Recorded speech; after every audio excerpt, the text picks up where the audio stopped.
Eh bien bonjour à tous, c'est l'heure de Classe Classique, votre rendez-vous hebdomadaire de musique classique, tous les dimanches soirs de 18h à 19h sur RVL.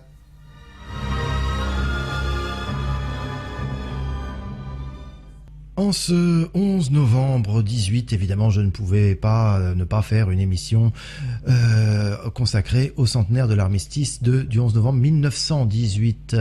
Nous allons commencer cette émission tout de suite avec une œuvre de Albéric Magnard. Albéric Magnard est un compositeur français pas forcément très connu, qui a été tué par les Allemands en septembre 1914 alors qu'il tentait tout seul de défendre son manoir. Évidemment, il ne pouvait pas faire grand-chose contre l'armée allemande et il s'est fait tuer dans les combats. Voici le deuxième mouvement de la 4e symphonie d'Albéric Magnard. C'est une symphonie qui avait été créée au début de l'année 1914 et qui nous est interprétée par l'orchestre du Capitole de Toulouse, placé sous la baguette de Michel Plasson.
Vous venez d'entendre le deuxième mouvement de la 4e symphonie d'Albéric Magnard et nous poursuivons avec Julien Durozoir, compositeur un peu oublié de nos jours mais qui était un violoniste virtuose qui a été mobilisé comme beaucoup en 1914. Il était grand ami avec Maurice Maréchal, vous savez c'est ce violoncelliste dont on voit parfois des images, il jouait du violoncelle dans les tranchées avec un violoncelle fabriqué de briquet de broc avec des morceaux de bois, des morceaux de caisse qui avaient été assemblés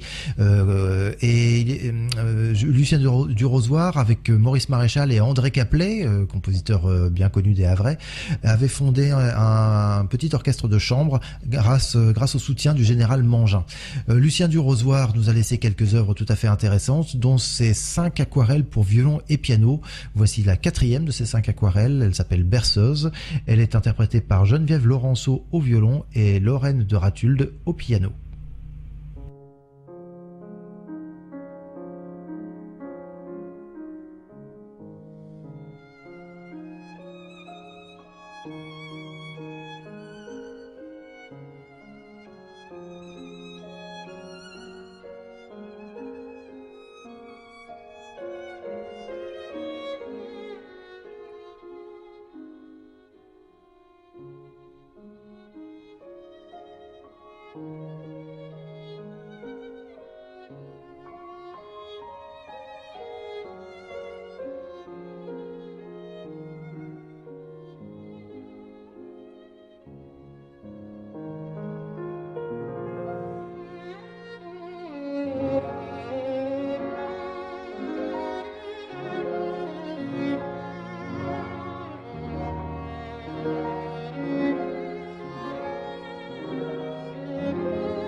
C'était la berceuse de Lucien Durozoir. Voici à présent une œuvre écrite par Frank Bridge. Frank Bridge est connu pour avoir été notamment le professeur de Benjamin Britten et tout comme son élève, il était un pacifiste convaincu. Voici une œuvre qu'il a composée à la mémoire des victimes du naufrage du Lusitania. C'est ce fameux navire qui a été torpillé par les Allemands en 1915 et cette œuvre s'appelle Lament for Catherine, age 9, lamentation pour Catherine, âgée de 9 ans. Elle nous est interprétée par le Royal Liverpool Philharmonic Orchestra, dirigé par Sir Charles Groves.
Vous êtes toujours sur RVL, sur 103.1 et nous poursuivons cette commémoration du centenaire de l'armistice de 1918 en musique. Après Albéric Magnard, après Lucien Durozoir et après à l'instant Frank Bridge et son Layman for Catherine, Age 9, voici un compositeur bien connu par ici puisqu'il s'agit de André Caplet, compositeur havrais qui a été exempté de service militaire à cause de sa santé fragile, mais en 1914 il s'est engagé volontairement dans l'armée française. Il a même été gazé.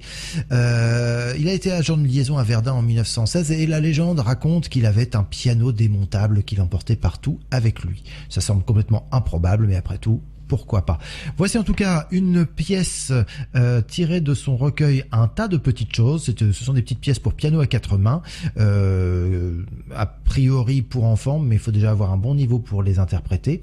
Et dans ce tas de petites choses, c'est un ensemble de 5 petites pièces pour piano quatre mains, il y a la quatrième qui s'appelle Une petite marche bien française, dans laquelle vous allez repérer évidemment une citation de la Marseillaise. C'est une pièce qui a été créée en 1919, donc dans un contexte bien particulier. C'est Christian Ivaldi et Noël Lee qui nous interprètent donc cette petite marche bien française de André Caplet, datée de 1919.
Vous venez d'entendre une petite marche bien française de André Caplet, dans laquelle vous avez évidemment repéré cette citation de la Marseillaise. On poursuit avec un musicien au parcours assez atypique, puisque c'est un musicien vénézuélien d'origine allemande, qui a été naturalisé français en 1912 et qui donc par voie de conséquence, a été mobilisé en 1914 dans l'armée française.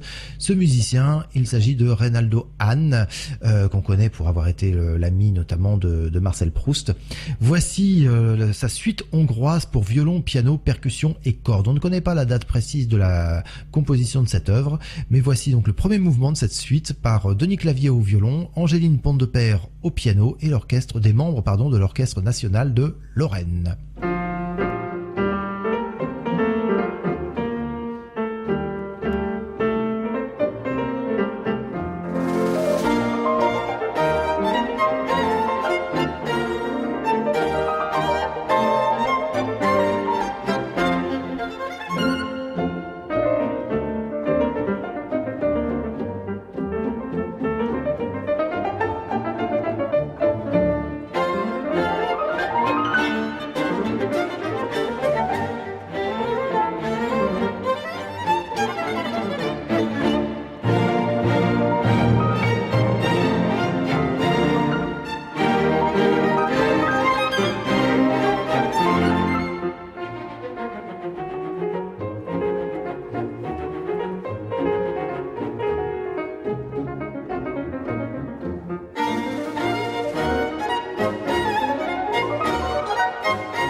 C'était le premier mouvement de la suite hongroise pour violon, piano, percussion et cordes de Reynaldo Hahn. On continue avec un musicien qui lui a été mobilisé en 1914 dans l'armée autrichienne malgré les protestations véhémentes de nombreux mélomanes. Ce musicien, c'était Fritz Kreisler, l'un des plus grands, si ce n'est le plus grand violoniste de son temps. Alors évidemment, beaucoup de gens se sont émus de ce qu'il allait risquer sa peau au combat. Et d'ailleurs, il a été blessé dans les Balkans dès le mois de septembre 1914. Le 7 septembre 1914, il a été blessé assez grièvement. Et dans le chaos, dans la panique, on a même annoncé par erreur à sa femme qu'il était mort. Finalement, il n'en était rien, fort heureusement pour lui et pour la musique. Et il a continué ensuite il est revenu à la vie civile. Et en 1917, il composait déjà des petites œuvres, dont vous savez qu'il était spécialisé dans les petites pièces de genre. Et voici une œuvre composée donc en 1917. Il s'agit de Aucassin et Nicolette, une petite pièce pour violon et piano. Elle nous est interprétée immédiatement par Daniel Gade au violon, accompagné de Philippe Moll au piano.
Vous venez d'entendre Aucassin et Nicolette de Fritz Kreisler. Fritz Kreisler, violoniste virtuose, mobilisé en 14 dans l'armée autrichienne. Et c'est justement à Fritz Kreisler que Eugène Ysaÿe, autre violoniste virtuose, mais belge celui-ci, donc de l'autre côté des tranchées, on va dire. C'est à ce Fritz Kreisler que Eugène Ysaÿe a souhaité rendre hommage quelques années plus tard. En 1923, Eugène Ysaÿe a composé 6 sonates pour violon solo. Chacune étant dédiée à un grand violoniste de l'époque. Il y en a une, la 4e, est en hommage à Fritz Kreisler. Eugène Ysaÿe, lui, n'a pas été mobilisé, mais il jouait dans les tranchées pour les soldats de l'armée belge. Voici le final de la sonate numéro 4 de Eugène Ysaÿe, dédiée donc à Fritz Kreisler. Elle nous est interprétée par Laurent Corsia.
Nous venons d'entendre le final de la sonate pour violon solo opus 27 numéro 4 en hommage à Fritz Kreisler, composé par Eugène Ysaÿe, violoniste virtuose belge, qui rendait donc hommage à un violoniste virtuose autrichien. Chacun d'eux était dans un camp opposé pendant la Grande Guerre, bien évidemment.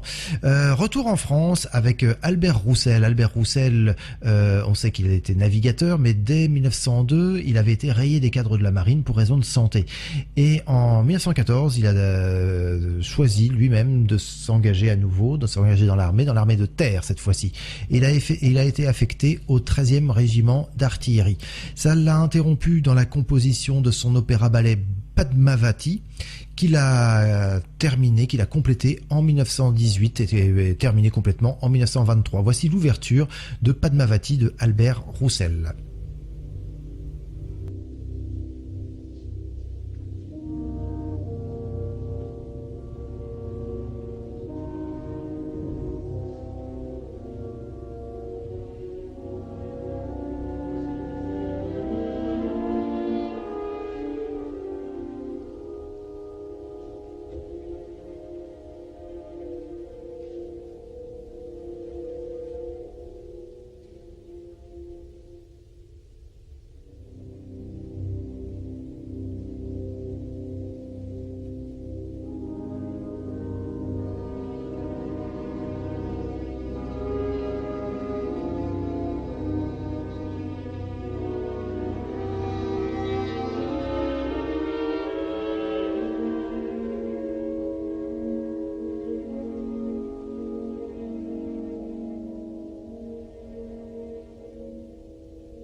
Vous êtes toujours sur RVL 103.1 et nous poursuivons après Padmavati, un opéra-ballet de Albert Roussel dont nous venons d'entendre l'ouverture. Voici un autre navigateur, Jean Cras, qui a également servi pendant la Grande Guerre.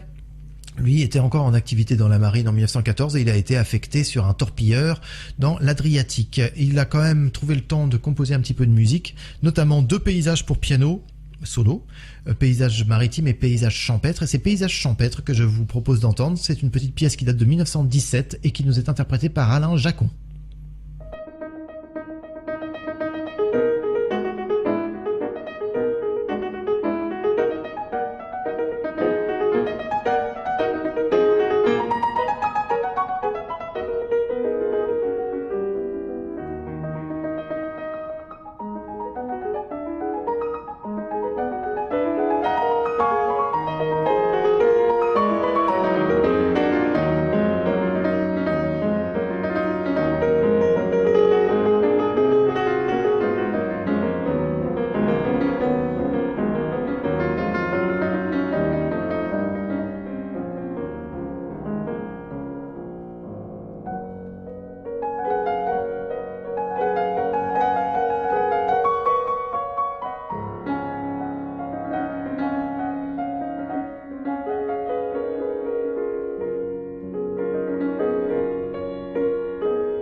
Jacon nous jouait cette délicate petite pièce de Jean Cras intitulée Paysage champêtre, composée en pleine Première Guerre mondiale. Elle a été composée en 1917. Depuis le début de cette émission, on parle d'hommes, de combattants, de soldats. On oublie aussi que les femmes ont joué un rôle non négligeable dans le déroulement de la guerre. Certaines ont dû aller travailler à l'usine pour fabriquer des munitions. D'autres ont dû reprendre tout simplement la ferme délaissée par le mari qui était parti au front. Et puis certaines se sont engagées comme infirmières de guerre. C'est le cas de Cécile Chaminade, femme compositeur un peu oubliée de nos jours, à qui on doit notamment une sérénade espagnole qui est encore souvent jouée par les violonistes. Et Cécile Chaminade s'est engagée comme infirmière, mais elle s'est tellement dévouée aux soins à apporter aux poilus qu'elle a fini par être atteinte elle-même d'une infection grave et elle a fini même par être amputée d'un pied vers la fin de la guerre. Et elle a continué après-guerre, elle a vécu jusqu'au début des années 40, mais elle n'a plus composé grand-chose après la Première Guerre mondiale. En tout cas, voici une pièce qu'elle avait écrite, qu'elle avait composée bien avant la Première Guerre mondiale, puisque c'est une pièce qui date de 1888. C'est une pièce de concert pour piano et orchestre, dont je vous propose de découvrir le final, par Rosario Marciano et l'Orchestre symphonique du Luxembourg que dirige Louis de Froment.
fin d'une pièce de concert pour piano et orchestre de Cécile Chaminade.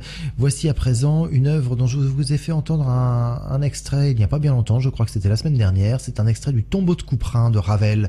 Ce Tombeau de Couperin était influencé, inspiré par la musique de Couperin, mais il était aussi composé d'un ensemble de 6 pièces qui toutes avaient été composées à la mémoire de camarades tombés au combat. Vous savez que Ravel, qui était trop chétif pour faire son service militaire, trop chétif pour être dans l'armée, avait insisté très lourdement pour être mobilisé, pour s'engager.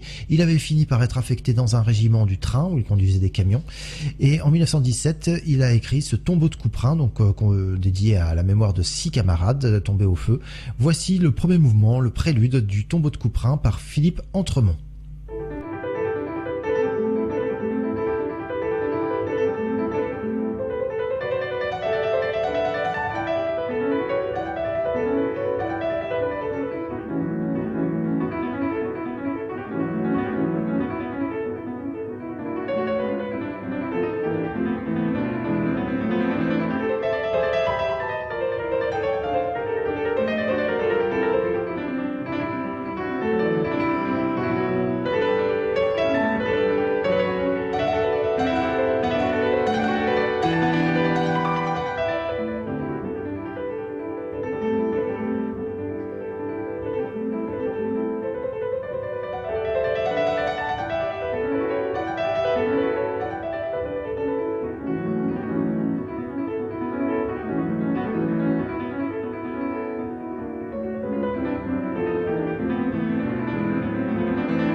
Et voilà, nous venons d'entendre le premier mouvement, le prélude du Tombeau de Couperin de Maurice Ravel par Philippe Entremont. Et nous concluons cette émission avec une victime civile, un musicien victime civile de la guerre. Il s'agit de Enrique Granados, qui est mort noyé en voulant sauver sa femme lors du naufrage du SS Sussex qui avait été torpillé par les Allemands en 1916. Lui-même, Granados revenait d'une tournée triomphale aux États-Unis où il était allé assister à la première américaine de son opéra Goyescas. C'est donc un extrait de Goyescas, l'intermezzo de Goyescas, l'opéra de Granados, dont voici un arrangement pour violoncelle et piano que je vous propose d'entendre tout de suite par l'orchestre symphonique de Bratislava que dirige Ondrej Lenart. C'est la fin de cette émission. Je vous remercie de l'avoir suivi. Je vous souhaite une agréable fin de week-end, une bonne semaine et je vous donne rendez-vous dimanche prochain à la même heure et sur la même fréquence. À dimanche.